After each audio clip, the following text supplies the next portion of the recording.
Make sure to give my dad a 5-star review. Make sure to like and subscribe to his YouTube. Thank you for listening and enjoy the show. I mean, I've heard Wilson interviewed recently a number of times, and he's modest and pragmatic about it, but I think he says, maybe over 500 years, the United States could eventually be church-centered as well. For now, you start with Moscow, Idaho, or for now, you start with Birmingham, Alabama, but then you work out from there. But, so, I mean, it's that idea of trying to make the faith embodied that I think explains this. Well, hey there, folks. Welcome to another episode of Faithful Politics. I am your host, one of your hosts, rather, co-host, Josh Burtram. I'm the faithful host here. Of course, I'm joined by another co-host, Will, the political host. Will, it's good to see you. Yeah, it's good to be seen. Thanks, Josh. Absolutely. And today we're super excited to do what we always do here on Faithful Politics, talk to really smart people about really difficult things and try to make some sense out of the craziness that's religion and politics in America right now. And today we're super excited to explore the question that's really at the heart of a lot of what we talk about in Faithful Politics. And that's this: what happens when Christianity gets too close to political power? And I think we're all watching it right now unfold in front of us. We get to have this special experience of watching this in our generation, to watch everything that's happening. And so today we're super excited to have, by the way, before I go on, like, subscribe, do that stuff. Come on, guys. We need some more subscribers. We need to get this good stuff out there. We're really trying to dig into things, not just put garbage out there. So please, help us out. Subscribe. Share this with someone who cares. But today, we're super excited to have D.G. Hart, Dr. D.G. Hart, Daryl Hart. He's on today. He has spent his career arguing something pretty provocative, that the church actually functions best when it resists becoming political in the first place. And Dr. Hart is a renowned historian of America. He's at Hillsdale College, and we're very excited to talk with him today. Dr. Hart, thank you so much. Daryl, can we call you Daryl? Sure, please do. Yeah. Thank you so much for coming Good to be with you. To the show and spending some time. Absolutely. So let me ask you this as we get started, because I'm super excited to talk through your work, and then especially one particular piece where you talked about why Christian nationalism right now, and we'll get into this. But what question has driven your work over the years? Or a couple questions, set of questions. Yeah. It's probably in some ways personal, because I grew up in a very devout, some would say fundamentalist family in the suburbs of Philadelphia, but I was going to public schools, and, there was something of a cultural clash between the two, not terrible. I mean, I had pleasant times at both church and school, but trying to make sense of those two worlds, and I guess trying to figure out ways to be a Christian without having to be a Christian the way my mother wanted me to be a Christian. I think that's somewhat of a backdrop to the way I've tried to think about Christianity in a liberal or secular environment. Liberal is a very shaky term these days. Yes, it is. And then my dissertation in grad school and my first book was on this guy, J. Gresham Machen, who was a biblical scholar at Princeton and who was a Southerner, but a Democrat, considered a fundamentalist. But he had a view on church and state, basically to try to keep the two spheres separate in a way. I mean, you can nuance that in certain ways, but so that also having to think through the way he was approaching those ideas made me also have to think about this material. So it's both personal and then somewhat professional. That's really cool. Our show, we started this 6 years ago, and we are pretty humble, or at least we try to be candid and humble about just our own level of experience. Like we don't try to feign that we're experts on any of the subjects that we bring experts on to talk about. So we named this show Faithful Politics because I tend to focus more on the political side of news and coverage and history. Josh tends to focus heavily on theology and religion and what have you. But when you combine the two together, something's weird always happens.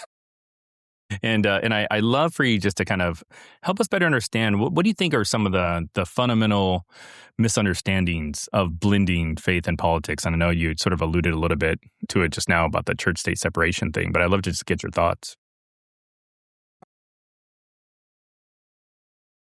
Well, I guess right now, currently, I would say the misunderstanding among Christians that I see is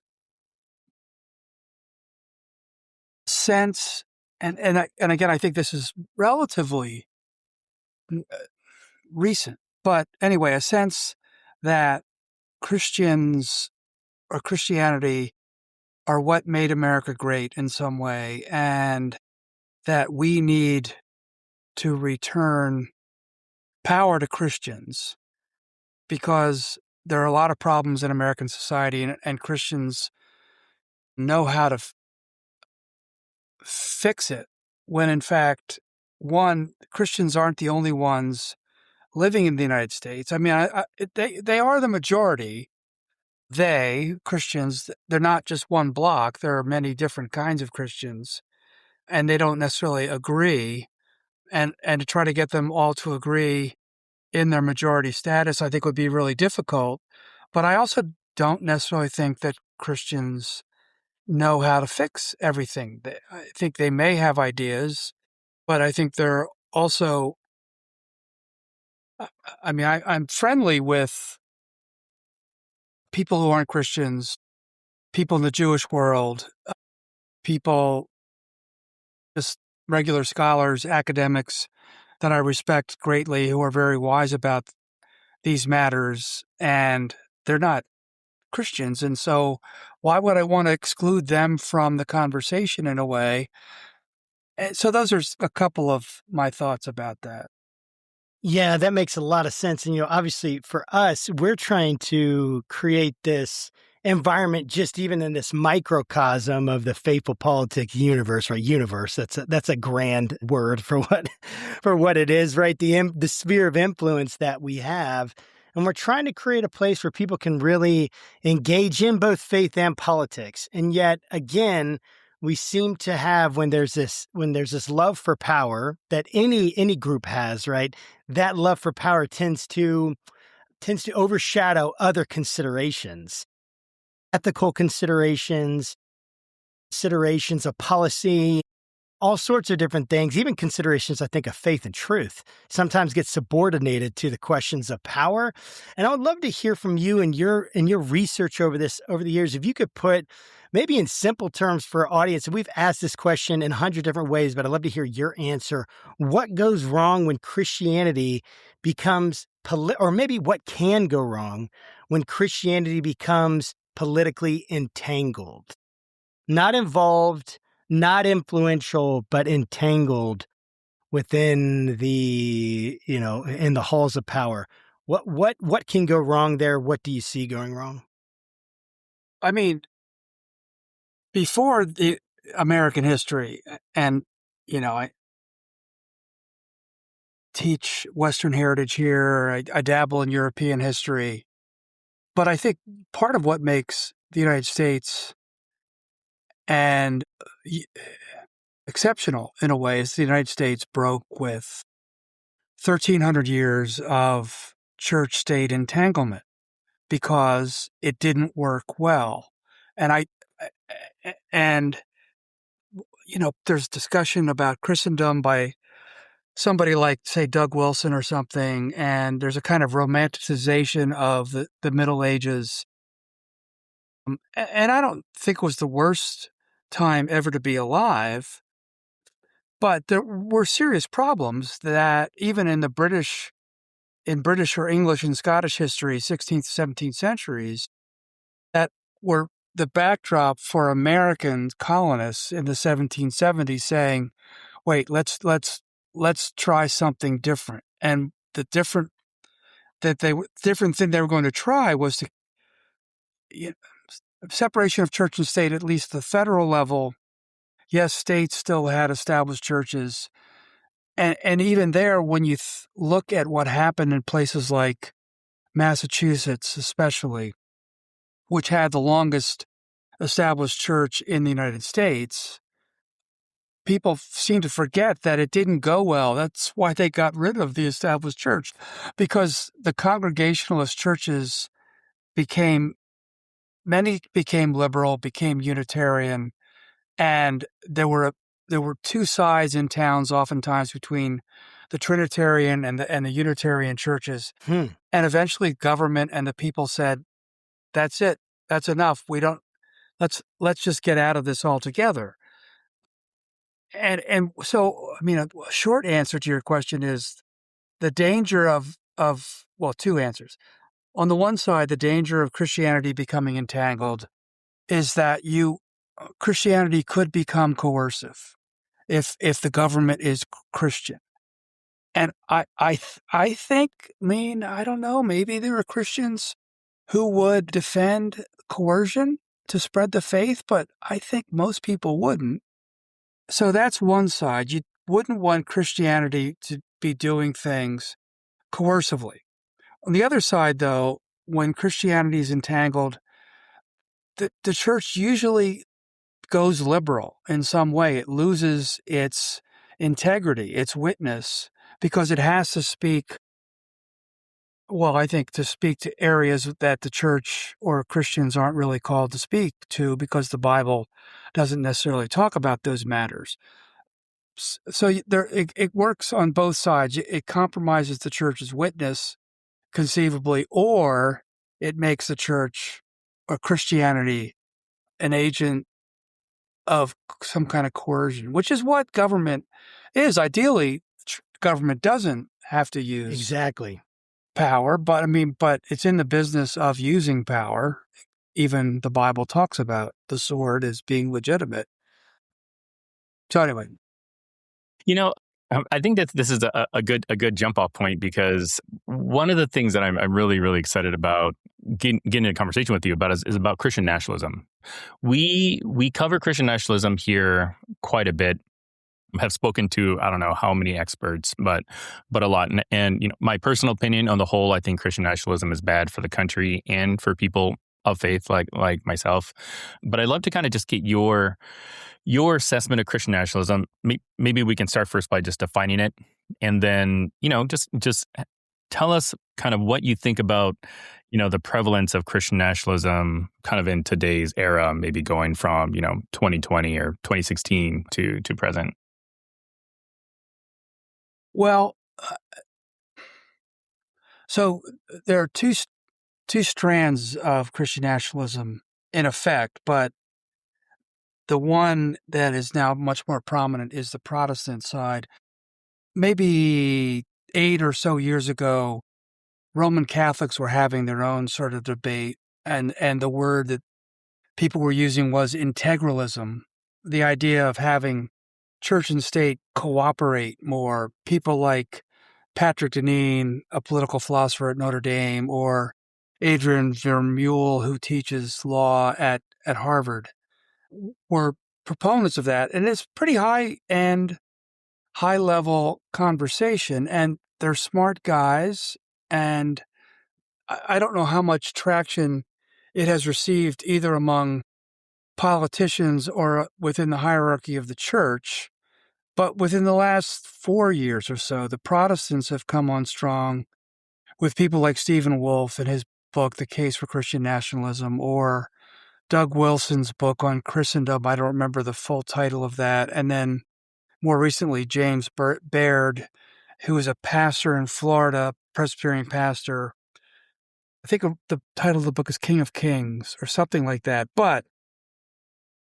And what is striking about this view, to me at least, having followed some of these debates for as long as I've been receiving a paycheck, is that the Protestants want government to promote Christianity actively.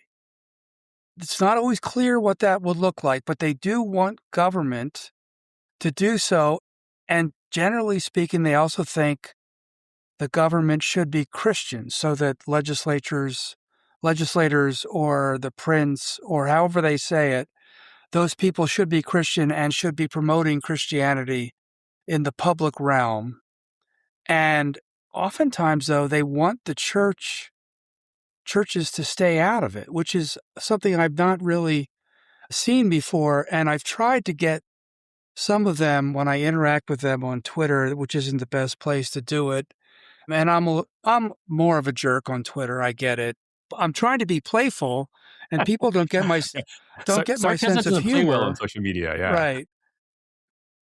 But it is a striking thing that they don't want the church to get involved in politics, but they seem to be okay with the government getting involved in religion. And how you get involved in Christianity without somehow affecting the church or being involved with the church, I don't think they've really thought it through. I think they're thinking much more in terms of, for instance, Pastor Baird talks a lot about blue laws and reinstituting blue laws, which are laws to keep certain businesses closed on Sundays. And I personally am a strong conservative Presbyterian, and I try to keep the Lord's Day holy and try to avoid all sorts of commercial activity on Sundays. And generally speaking, I support that kind of Christian practice, but I don't necessarily think the state drafting laws and enforcing laws is the way to do it. And then there are other times too, and I think this is where it relates back to the other question in my earlier answer about living in America with people who aren't Christian. There's some talk sometimes of, having kind of zoning regulations that would keep Muslims or Jews from having their mosque or synagogue in the downtown area of a town, so that they'd be more peripheral and that Christians would be in the center, which, I guess would still kind of recognize a religious pluralism, but I don't necessarily see what good that would do ultimately. And I could clearly see why Jews and Muslims would then feel like second-class citizens.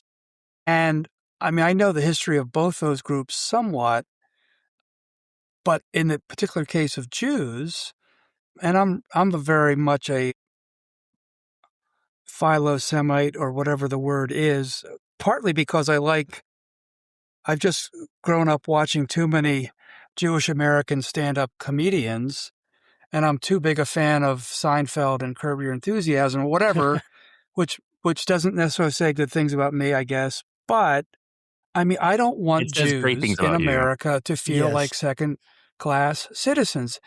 I mean, and I'm thinking, don't you guys know the history of Jews in Europe in the Middle Ages and beyond, and the kind of aside from the 20th century, which is not a big aside. I mean, it's a huge aside. It's just like, what are you thinking? Are there other? And I think what's troubling to me is I think there are ways that Christians could work with non-Christians, both Jews and Muslims, and even non-believers on a variety of matters that would help to make America a better place for rearing children, all sorts of concerns that I share with many of these people, whether it's some of the trans stuff or gay marriage, although I don't know how to go back to something. And I'm not sure even what the consequences of gay marriage have been. I mean, I don't see evidence of, if we hadn't had allowed gay marriage, then this wouldn't be happening. I don't see that. I can see the trans stuff much more readily, as most people can. But I do think that those are two somewhat unrelated matters, even though the LBGT is supposed to bring them all together in one community. Anyway, I do think there would be ways that Christians could cooperate in political and activist endeavors that wouldn't require you to be a Christian to do it. But that's not where we are right now. No, it's not where we are. And it's very concerning, even seeing some of the things that the connection between Pete Hegseth and the CERC church, and I always forget the name, the CREC CER, but it's basically Doug Wilson's. I think it's Communion of Reformed and Evangelical churches. Yes. So the community. I think there that's it right. is. Yeah, so they have one in D.C. They planted one specifically in D.C. so Doug Wilson could, basically assume the center. That's part of his language of coming in, assuming authority where there isn't any. I've been doing some looking into this and then trying to, essentially, right? He's coming in as someone who's clearly fringe, but now has found a way to get into. Right, found a way. I mean, it's more. There's more detail to that, but he's now in this place of great influence with, of course, Pete Hegseth attending a CREC church, and he's the Department of, the leader of the Department of War, the Secretary of the Department of War, and he's praying for bombs to find their targets. He's praying for the bullets to find their targets. He's using very religious language, right, about this war in Iran. And I'm not talking about the complaints we actually talked to the person from the organization that received all these complaints that were saying the Operation Epic Fury, the conflict in Iran was a, Armageddon kind of thing, trying to bring about Armageddon. I'm not even talking about that. I'm talking about things that's actually, we can actually verify. That's already bad enough, right? In my opinion, what he's doing, and they believe in the repealing of the 19th Amendment, right? Women shouldn't be able to vote anymore. Doug Wilson has been very public about that, and there's no reason to think that Pete Hegseth thinks any differently, to be honest with you. He's fired women from places of high command for no real apparent reason, and we can make those lists, for people if they wanted to see them. But this is not good, in my opinion, what's happening, right? And I just love to hear, what are your strongest critiques, even helping kind of our average listener understand, what is this theology around Doug Wilson and this whole thing? Like, what is it? And how is it? I mean, I know like Rushdoony, it's influenced by this guy Rushdoony that was around, but what is this? And I don't know if you call it Reconstructionism, Dominionism, but I would love for you to help, if you can, help our audience understand what is going on there, what is being basically what's being proposed, and if you would critique it for us from your personal knowledge and understanding, I would appreciate that. Well, sure. That's a big ask in a way. I know. But I mean, when I was starting out in my career, and even before that in grad school, theonomy was a phenomenon in the kind of Presbyterian Reform circles where I was hanging my hat, both in church and in seminary. And Greg Bahnsen was the flavor of the time. His son, David Bahnsen, who's a leading kind of economic guru, you see him on a lot of conservative podcasts, has a recent book out that I think is very thoughtful about work and the meaning of work. And he's very much a defender of free markets and all that stuff, which isn't necessarily the way I saw theonomy going back then, which was basically trying to use Old Testament political laws for a modern nation in a way. And it didn't really get played out in certain ways. Rushdoony, I've never really followed or read that material, but it kind of worked its way into this. But then also Wilson was part of a group movement called Federal Vision, which both my church, the Orthodox Presbyterian Church, and the Presbyterian Church in America wrote reports and basically condemned. Condemned sounds awfully strong, but we rejected it anyway. But mainly over the issue of justification by faith alone.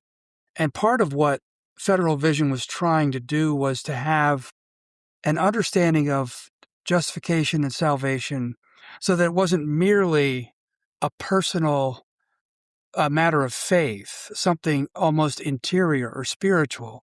They wanted it to be embodied in certain ways, embodied in the practices of the faith, the sacraments and worship, but then even embodied in space and time with politics and society. And so I think that's where Wilson, he didn't get his start, but he linked up with those guys way back even in the 1990s. And he's continued to manifest that. I mean, Peter Lighthart is another figure who used to teach at New St. Andrews College in Moscow, who's now in Birmingham, Alabama, with his own, what he calls the, and I don't know if your listeners are going to like, oh man, forget liking this show, or subscribing, Don't worry about it, just forget say this, but it's called the ecclesiocentric post-liberalism. And in some ways that does get at, in a way, I mean, Wilson hasn't signed on to this necessarily, but I think Wilson and Lighthart are doing something similar, that they're critical of liberalisms, hence the post-liberal stuff.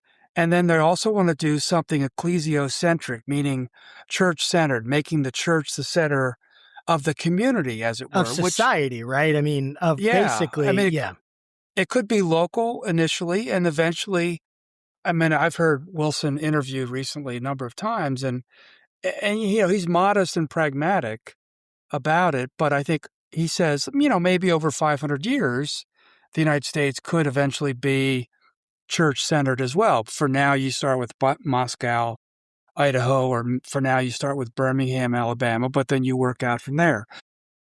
So, I mean, it's that idea of trying to make the faith embodied that I think explains this. And I actually, myself personally, share some of that conviction, but I also tend to think that Christians, unlike Old Testament Israel, Christians embody the faith now without a particular land or a particular government, that Christians are everywhere in the world. And yes, they have to figure out how they're going to relate to governments. It's not as if they can just set up shop wherever they want to go, and they don't have to worry about articles of incorporation or worried about laws governing marriage or all sorts of things. They do, but it's still the case that I think the Christian teaching in the New Testament is one that we're no longer limited by the laws of Israel, worship, sacrifices, etc., even the rules surrounding the government. And now Christians are going to practice the faith without those things that Israel had.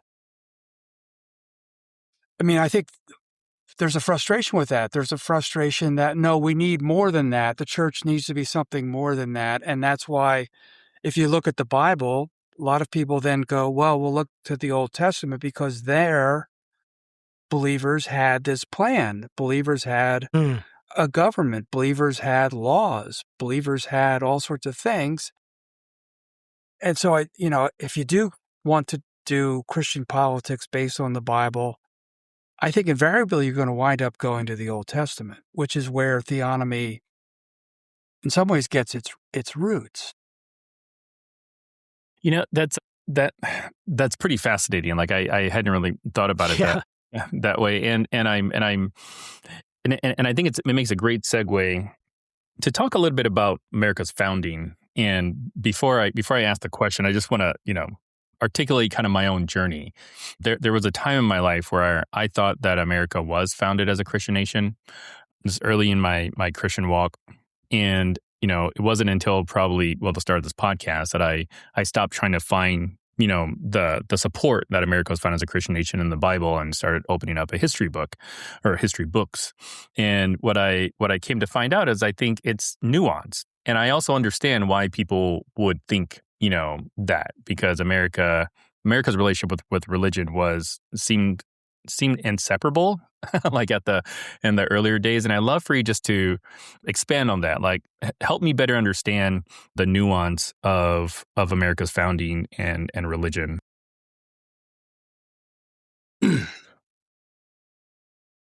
Well, I mean, I think it is fair to say that the American people, such as they were in 1776 or 1786, was overwhelmingly Protestant. I mean, but there's some big exceptions to that. One of those is that I think I'm right in saying that 40% of the American population was slave.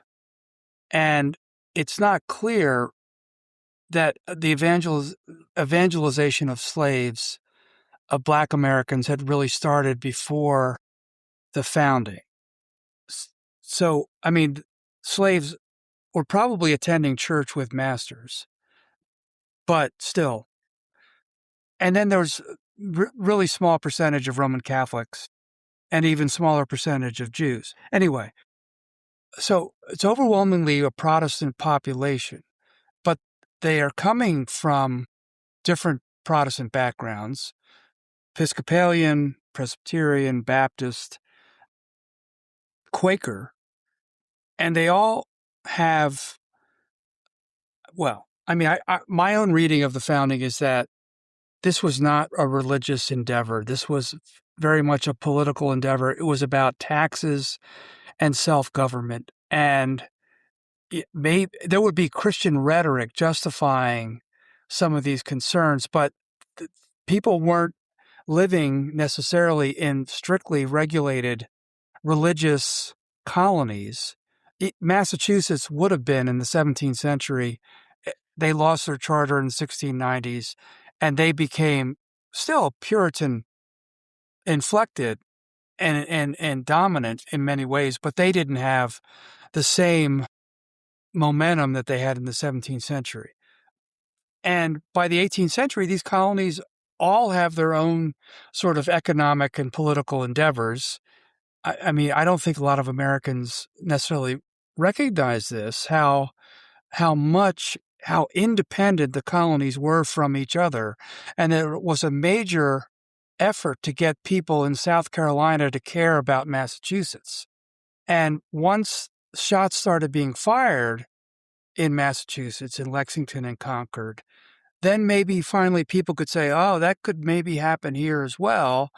But even then they were reluctant. Maybe the Massachusetts people can work it out on their own. Anyway, all of these people were Protestant of some kind. And again, they could read political independence, the dangers, the sin of tyranny and oppression through a Christian lens, but it still wasn't, I don't think, was the dominant motivation for what they were doing. And then when you add to that the First Amendment, which guarantees freedom of religion and also has no religious establishment at the congressional or federal level, and then you see Roman Catholics and Jews really warming up to this place because this is a place that affords them opportunities that they hadn't had in Europe. It takes on a different character. But again, because you have so many Christians who are the dominant voices doing this, and because they can oftentimes use the Bible or other kinds of Christian categories to talk about or leaven their writings with, it might sound much more Christian than I think it was in intent. Being one never to let a guest pass up on an opportunity to push a book. I know you got a book coming out all about Benjamin Franklin. And one story I think I hear often when I hear about sort of the religiosity of the Constitutional Convention was Benjamin Franklin giving a prayer. And I thought, who better to ask than the person that's coming out about a biography about Benjamin Franklin. So go ahead, tell us about this prayer. Well, he requested prayer during the Constitutional Convention. And I only have this story from I didn't go deep into this story. And as I recall, the convention basically didn't necessarily approve. Franklin was in bad shape physically then. Was he a little cotton-headed at that time?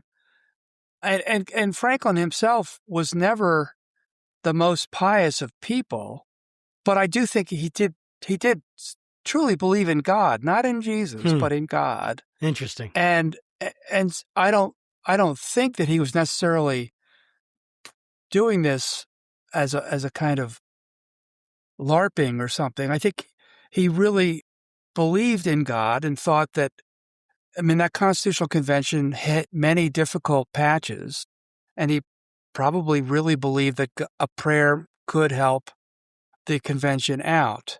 But it didn't really go anywhere. And, it's a nice story that Christians get to tell sometimes, but I really admire Franklin a lot. He's probably my favorite founder. And so I don't want to be sounding as if I'm disparaging him, but he just wasn't a good Christian at all. And I still admire him, even though he wasn't a good Christian. I don't think he was a Christian really much at all. And that's sad, knowing what's at stake in a way, but I still have great admiration for him. And I don't really like when Christians try to take stories like that and then twist it into a Christian story of the founding. Yeah, which happens all the time, right? Which happens all the time. And I would love to hear from you. So we've had a lot of people come on. They've talked about a guy, David Barton, who is a historian. I like the smirk. He's a historian. I don't know. Should I put that in scare quotes? He's a historian. He's been involved in curriculum, I think in Oklahoma. What was it? Texas. Too, yeah. And then he's involved now in the America 250. Yeah. So this is someone that that's being highlighted, and he's come under intense criticism for his historical work from other historians. And I would and I'm not necessarily asking you about him, although you're welcome to talk about his work if you want, but it's more like for people listening, what is the methodology coming from someone who's a devout Christian, yourself, and has faith and yet is a historian, understands historical methodology and methods, and even is saying, look, yeah, he called a prayer meeting, but I've done work on him. He wasn't a Christian, so it wasn't necessarily a Christian prayer meeting. He wasn't really, but he probably had some belief there, but taking that and saying, hey, look, this is evidence that we're a Christian nation because there's a prayer meeting that had to happen so that the Constitution could be finished. And by the way, it's inspired by the Trinity. The three, that's what David Barton says, the three houses or tripartite division is Trinitarian in origin. Okay, so the sigh. What a sigh. I love that. So could you help us understand, but this is the kind of stuff, right, Daryl, that's out there that people are seeing and they're believing it, right? Because it sounds plausible in some way, right? Maybe because of a lack of background knowledge on it. So what are some of the methods? And I guess I would just love for you to address that as a historian. What would you encourage people, a normal layperson, to go and look and check this stuff? How do they do it? What do they look for? How does a historian really figure this stuff out? And I guess I'm trying to help equip people to their radar to go off when something sounds too good to be true or sounds a little bit like it fits too much. I don't know if that makes sense. I'd just love to hear your thoughts on that, on how we look at how a historian would look at this. So it can be one side of this is, and the reason why I chuckled initially about Barton is because he used to be some of the evangelical historians that I follow online, he used to be the one that they mocked 7, 8 years ago. And then COVID hit, Trump, January 6th, Christian nationalism arose, and Barton hasn't necessarily been associated with that as directly. So everyone's kind of bullseyes went a different direction. I mean, maybe I don't follow Barton the way maybe you guys do, but the historians that I follow just haven't been talking about him for a while because they now are worried about other things, and Barton almost seems kind of innocuous. But one answer to your question is there is a sense, and I'm not sure that I have figured this out, but I do observe it, that Americans really play up the founding, and the founding kind of settles it, whether it appeals to the Constitution, appeals to the Declaration, appeals to different founders. And we're always having debates about the founding in a way. That kind of justifies who we are. And the Christian version of that is to read Christianity into those materials. So that's one side of it. And I don't think other nations do that because other nations in Europe, at least, don't have the kind of clean start that we have. You can't, like, when was England founded? Well, man, that's a hard question to answer. When was France founded? But when it comes to trying to figure out, say, what the claims are, I mean, there are good biographies of all of the founders. If they're written by professional historians, I mean, I know we're at a time when elites people are skeptical of elites and people are skeptical of people in the academy, but there are still very good historians in American colleges, universities who write about these matters. So we're I big would fans of people, historians. On Faithful Right. Politics, we're big fans of historians. Great. But try to avoid going to the internet first, unless you're going to a library website, a catalog, and get a book written by a historian who's published with I think a reliable press, university press, some of the trade presses. And then you don't have to read the whole biography. You can go to the index, and the index will say, Ben Franklin and church, and religion, or Ben Franklin and the prayer at the convention. And you can at least get this historian's take on that. Okay, maybe that doesn't satisfy you. You'd like to get a different perspective, so get a different. All of these founders have multiple books about them, and usually the historians will treat religion in some way. The other trick, it seems to me, if you get that book, some of these books are available online as well. I mean, you can read them online, but you can look also at the footnotes or the endnotes for that particular part of the chapter and look at the other historians that they are using, or even some of the sources. And also, I mean, there's a great Founders Online website that has all of the primary sources from all of the founders that you can look at their letters and correspondence online. You can do searches in those letters and do some of your own investigation. But I would encourage people not to go right to the Christian apologists, and don't necessarily be suspicious of everything they say. But, and again, I mean, I would want to recognize that I probably share concerns with David Barton about problems in our society right now. But again, same here. I don't think going to the founding isn't going to solve our problem. The United States in 1790 was 13 states with 3 million people. I mean, we're 50 states now with 350 million people, and we have entanglements all over the world. You can see that every day now. Absolutely. With Iran or whatever. Going back to 1790, it would be wonderful if you could, but that's like a time machine view of the founding, and there's just no going back. Granted, you don't want to abandon the wisdom of those figures, and we still have the structures of the federal government that those founders established. And so figuring out how those structures work and looking at how they've developed over time is also important. But man, I love the founding. I think it's a great story. I've become more patriotic in thinking about the founding more. And so I'm not taking anything away from that. In fact, I'm more eager to tell the history of 1770s, 1780s, and beyond. It's just an amazing story. But it doesn't solve America's problems right now.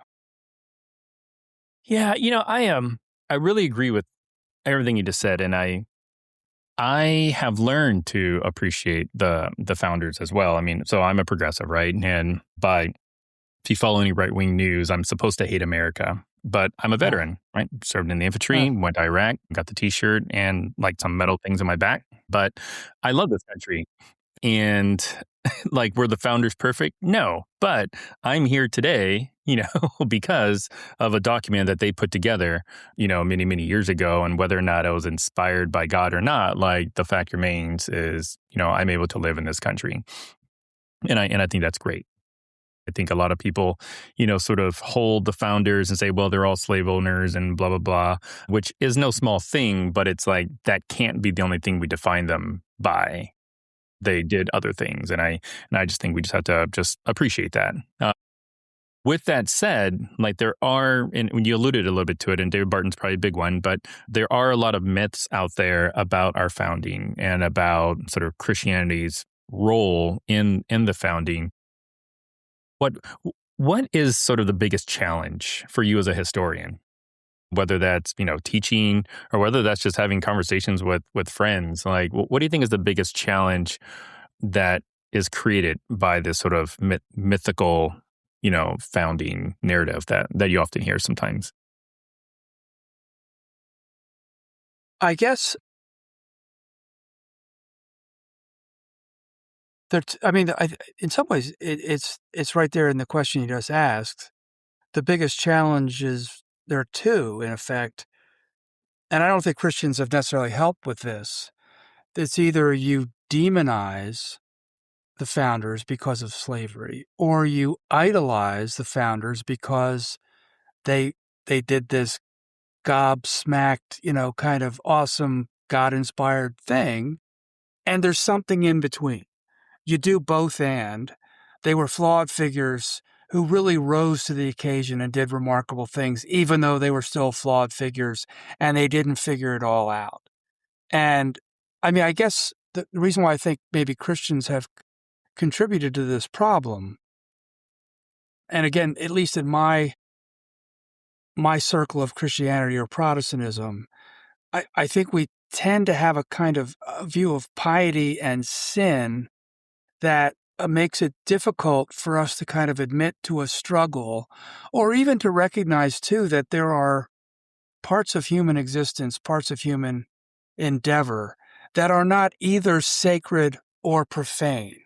And they're just kind of in the middle, they're common, and you limp along and you get through, and one day Jesus will return and make everything better or right.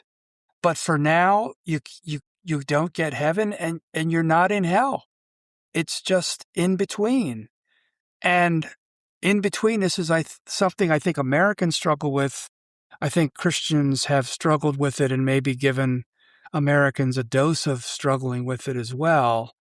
But yeah, I don't know. I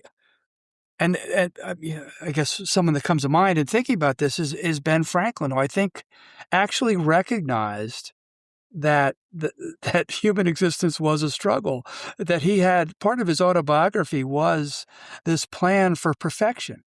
And he had even this like spreadsheet of the virtues and the days he would check off which days he kind of missed the mark, or maybe the days he got it right. And it's really kind of obsessive compulsive. It's an odd thing that he has there. But at the end of it all, he says he could never conquer pride. And he's exactly right. I do think that's one of the greatest vices that Christians and non-Christians have. Franklin admits it. And, but it didn't keep him from going on and trying to do all sorts of things. So I guess that's one way of trying to answer that very difficult question. Yeah, But good it is question, really legitimate one. Yeah, it is. And it is a difficult question. It's kind of bringing me to, and this is kind of the last question that I have for today. We're in obviously, this very interesting moment as a country where we have leaders and I've really I was very skeptical at the beginning about how much Christian nationalism really was an issue, how much it was affecting things, like even the degree to which, like, because you hear Christian nationalism and, I'm a Christian and I'm a patriot, right? And I feel patriotic. So it's like, I don't feel like those things are contradictory. I think that they can become contradictory if one is actually to do something right, where the law of God versus the law of men, that kind of thing. In Acts 5, we must obey God rather than men. Or I guess Acts 4, we must obey God rather than men. Or maybe it's Acts 3. Anyway, but I'm like getting I think it's 4. I was just looking at. So yeah, so it's like right in this area, right? They're obeying God rather than men. And then it's like, okay, so clearly, right, God's law moves above this, right, in terms of this policy. If this policy is actually to do something that would be a violation of your faith, violation of your conscience, the Christian is called to choose conscience. The Christian community is called to choose conscience over politics, right?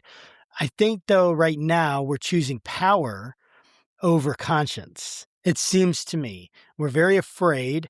I think there's a lot of fear. I think there's a lot of fear of civilizational destruction and upheaval that a lot of people on the right feel about the left, that they're destroying our culture and civilization. I'm sure the left, I know the left feels the same way, just differently. They're destroying it differently, right? Or they're heeding progress or whatever, or getting in the way of it. But I'm looking at this, and we are in a complicated moment.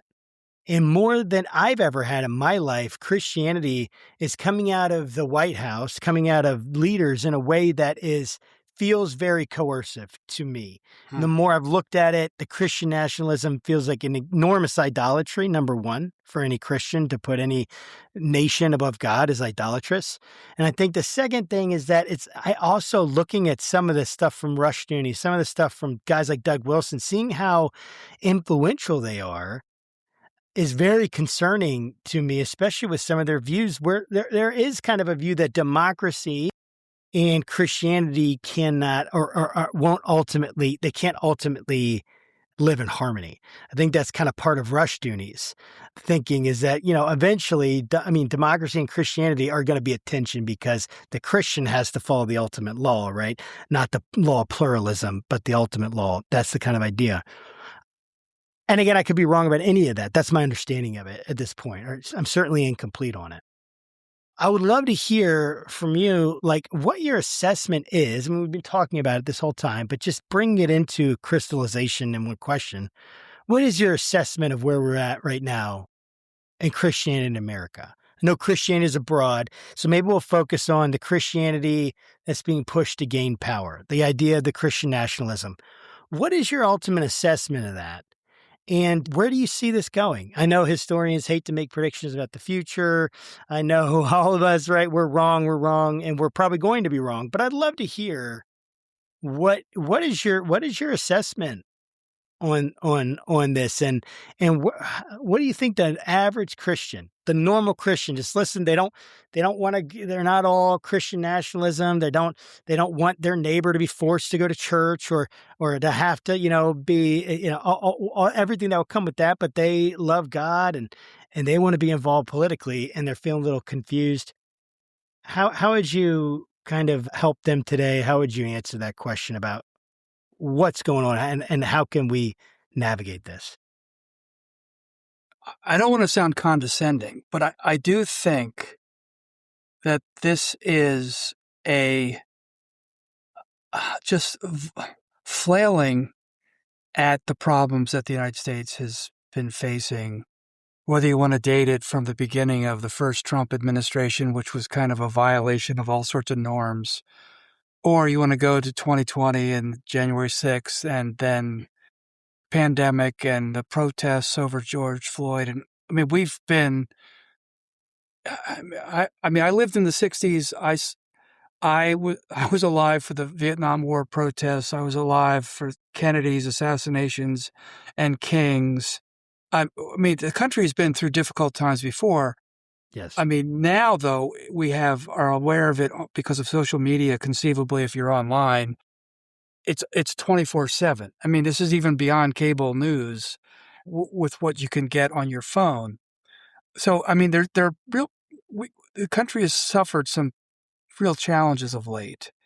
But I do think the Christian nationalists are flailing at something. They're frustrated, and they're bringing it out in this particular way of saying, no, we got to go back to the basics and recover Protestant teaching on government. And that is, and I think it's really a failure of imagination to think about, well, wait, how could we possibly navigate this situation some other way?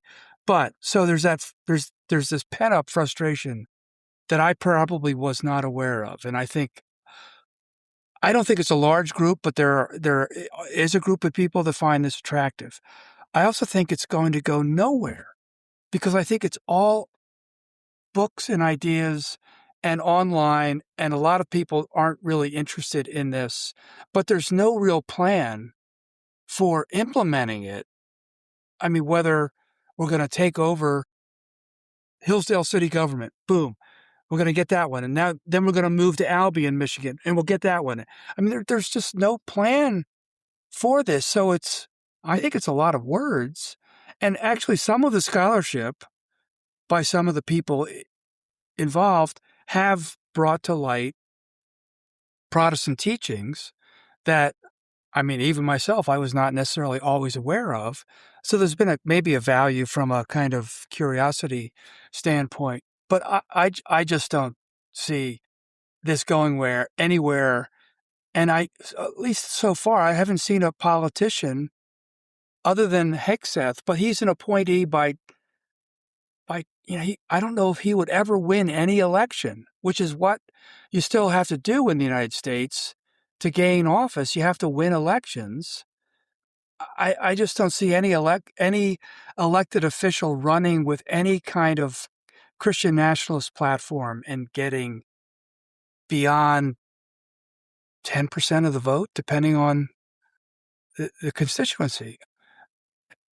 But, I think it creates more problems, though, in churches as churches have to try to figure out what to do with this. And, for instance, the Presbyterian Church in America, sister denomination to mine, they have a study report coming this coming General Assembly, which I hear early on is going to satisfy no one in the church, so it'll probably generate even another study report or something. But still, I just don't, and I could be very wrong, but I just don't worry about it that much. It's just kind of annoyance online.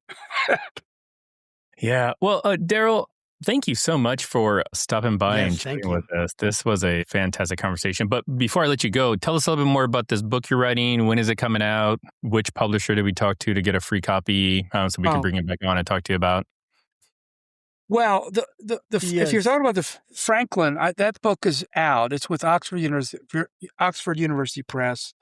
I do have a book that's coming out on Wednesday with University of Notre Dame Press called Protestants and Patriots, Presbyterians in the Age of Revolution. And it's basically about British politics from the 16th century up until the 19th century, and I cover the American founding, etc. So that's something else that it's called Protestants, Patriots. That might be especially useful this year. Yeah, absolutely. But thanks for asking. Yeah, definitely. And I will make sure I pick it up because we probably should get that book and then have you back on to talk about that book. Well, that'd be fine, but... Perfect. That's capitalism, right? I think that's Come on, awesome. somebody. Well, thanks again, Daryl, for your expertise, just your time. This has been absolutely great, and I really appreciate your feedback. Very pleasant to talk to you guys and get to know you a little bit in this format. Yeah, definitely. Absolutely. And to our audience, hey, thanks again for stopping by. Always glad to have you with us. Make sure you like and subscribe, do all that stuff. And also make sure you keep your conversations not right or left, but up. And we'll see you next time. Take care.